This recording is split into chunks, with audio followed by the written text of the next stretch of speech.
आज हम पढ़ते हैं नंबर सिस्टम। इसको हम संख्या पद्धति कहते हैं। देखो, धन पूर्णांक किसे कहते हैं? प्राकृतिक संख्या को ही हम क्या कहते हैं? धन पूर्णांक। अगला है पूर्ण संख्या। प्राकृतिक संख्या के पहले अगर शून्य लिखते हैं या जीरो लिखते हैं, उसी को हम क्या कहते हैं? पूर्ण संख्या। अगला है ऋण पूर्णांक, यानी प्राकृतिक संख्या को हम ऋणात्मक के रूप में लिखते हैं तो उसी को हम ऋण पूर्णांक संख्या कहते हैं। अगला है पूर्णांक। धनात्मक पूर्णांक और ऋणात्मक पूर्णांक और पूर्ण संख्या को जब एक साथ लिखते हैं तो पूर्णांक कहलाता है, यानी इसमें ऋण पूर्णांक भी होता है, पूर्ण संख्या भी होती है और धन पूर्णांक भी होता है। अगला है सम संख्या। वह संख्या जो 2 से विभाजित हो जाए उसे हम क्या कहते हैं? सम संख्या। सबसे छोटी सम संख्या क्या होती है? 2 होती है। अगला है विषम संख्या। विषम संख्या उसे कहते हैं जो 2 से विभाजित न हो, जैसे सबसे छोटी संख्या 1, 3, 5, 7, 9। अगला है भाज्य संख्या। भाज्य संख्या उसे कहते हैं जो 1 से खुद से और किसी अन्य संख्या से भी क्या हो जाए? विभाजित हो जाए। सबसे छोटी भाज्य संख्या क्या हो? 4 है, जैसे 4, 6, 8, 9। जैसे 9 को देखो, 1 से कटेगा, 9 से कटेगा और 3 से भी कटेगा। अगला है अभाज्य संख्या। अभाज्य संख्या उसे कहते हैं जो खुद से कटे और 1 से कटे, किसी अन्य संख्या से न कटे। सबसे छोटी अभाज्य संख्या क्या होती है? 2। एग्जाम्पल 2, 3, 5, 7। जैसे 7 को जब काटोगी तो 1 से कटेगा और 7 से ही कटेगा। अगला है सह अभाज्य संख्या। सह अभाज्य संख्या उसे कहते हैं वह संख्या का युग्म जिसका उभयनिष्ठ गुणनखंड क्या हो? 1 हो, यानी इन दोनों का उभयनिष्ठ गुणनखंड क्या आना चाहिए? 1, यानी ये 1 से ही विभाजित होंगे। जैसे 1 से काटोगी तो 3 भी कट जाएगा और 1 से काटोगी तो 7 भी, यानी इनका उभयनिष्ठ गुणनखंड क्या होना चाहिए? 1। उसे ही हम सह अभाज्य संख्या कहते हैं।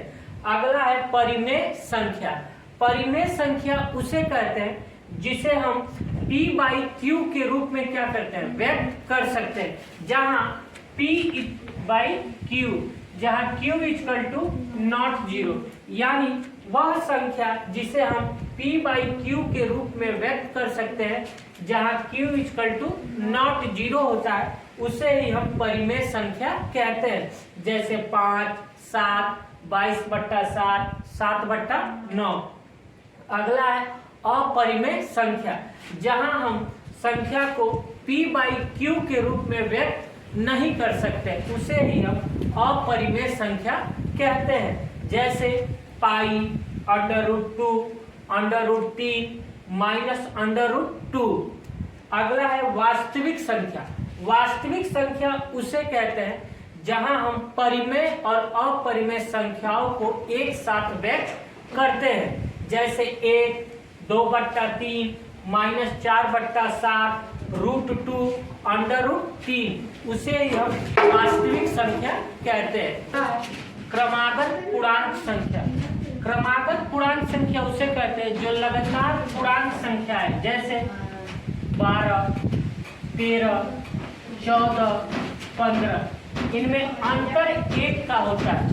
अगर कोई क्रमागत संख्या x है तो दूसरी पता है क्या हो जाएगा? x+1। तीसरी क्या हो जाएगा? x+2 और चौथी क्या हो जाएगा? x+3। क्रमागत सम संख्या उसे कहते हैं लगातार सम संख्या जब आती है तो उसे ही क्रमागत सम संख्या कहते हैं। जैसे 12, 14, 16, 18। अगर कोई क्रमागत सम संख्या x है तो दूसरी पता क्या हो जाएगी? x+2, तीसरा x+4, चौथा x+6, यानी इनमें अंतर कितने का होता है? 2 का। अगला है क्रमागत विषम संख्या। क्रमागत विषम संख्या उसे कहते हैं जो लगातार विषम संख्या आती है, उसे ही क्रमागत विषम संख्या कहते हैं। जैसे मान लो अगर 13 है तो अगला क्या हो जाएगा? 15, 17, 19, इनमें भी अंतर कितने का होता है? 2 का। अगर कोई प्रथम x संख्या क्रमागत विषम है तो दूसरी पता है क्या हो जाएगा? x प्लस 2, तीसरी x प्लस 4, चौथी x प्लस 6, यानी इनमें अंतर कितने का चलता है? 2 का। यही था नंबर सिस्टम।